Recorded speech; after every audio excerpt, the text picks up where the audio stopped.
আমি কিন্তু বাসায় প্রতিদিনই নতুন নতুন আইটেম এক্সপ্লোর করি। আমার এক্সপ্লোর করতে ভালো লাগে, কিন্তু হচ্ছে আমি ভিডিও বানাই না, কারণ হচ্ছে আমার কোনো ভালো ক্যামেরাম্যান নাই।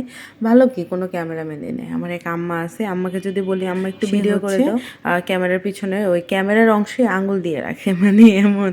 পরে এত মেজাজ গরম হয়, আর আমার কাছে মনে হয় যে রান্নার থেকে ভিডিওতে ফোকাস দিলে রান্নাটা ভালো হয় না। আপনার যে কোনো ভালো ব্লগারের জন্য হচ্ছে একটা মাস্ট বি একটা নিজের লোক, আল্লাহ চাইলে আমি আসুন একটা নিজের লোক নিয়ে আসবো, এবং তখন থেকে সুন্দর করে ভিডিও বানানো শুরু করবো। এই জন্য আমি আমার ভাই যখন থাকে, আমার ভাই হচ্ছে আমার খাবারের, আমার ভাই জাহারা আর ইদানিং হাফিজ তো তাও অনেক কিছু খায় না, বাট আমার ভাই আর জাহারাকে আমি যা দিই তারা তাই খেয়ে সুন্দর করে রিভিউ করে। হ্যাঁ, এদের মধ্যে আরেকজন যোগ হয়েছে, তারা হচ্ছে আমার শ্বশুর শাশুড়ি। এদেরকেও আমি যদি মানে একটা কি বল আলু ভর্তাও করে দিই, তারা এত খুশি মনে খায়, মানে তাদের এত তৃপ্তি সহকারে খায়। আর আপনি যখন রান্না করবেন তখন যদি খায় কেউ, তখন দেখবেন আপনার আবার না খেলে খুবই মেজাজ গরম হয়। আমার আম্মা তো এটা খায় না সেটা, আমার জন্য রান্না করতে ইচ্ছা করে না। আর আমি যখন সব মানে বাসায় মেম্বার কম থাকে, তখন আসলে রান্না করলে দেখা যায় আমারই খাওয়া লাগে। এর জন্য আমি আরও রান্নাটাকে অ্যাভয়েড। কিন্তু আমার ভাই তো যারা থাকলে আমি সব সময় নতুন কিছু ট্রাই করি প্রতিদিন।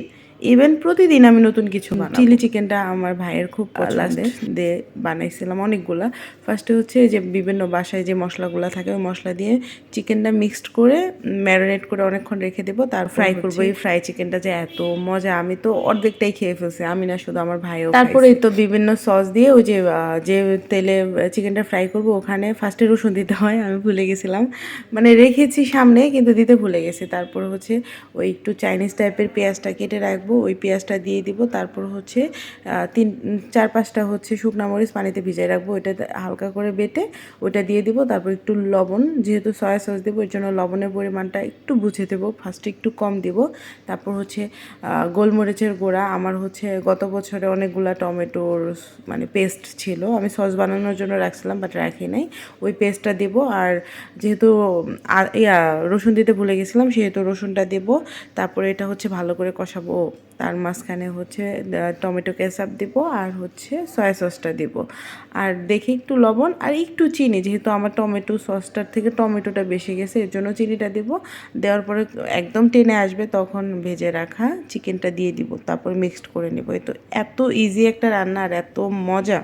আপনারা সবাই বাসায় ট্রাই করবেন, আর কার কেমন লাগছে জানাবেন। আম্মাকে বলছিলাম সুন্দর একটা বাটিতে একটু দাও, পরিবেশন করে। আম্মাকে ধুবি তাহলে দিব, আমি ধুবো না, এর জন্য আম্মা আর দেয়ই নাই। এর জন্য হচ্ছে যেটাতে রাখছে ওইটাতেই পরিবেশন।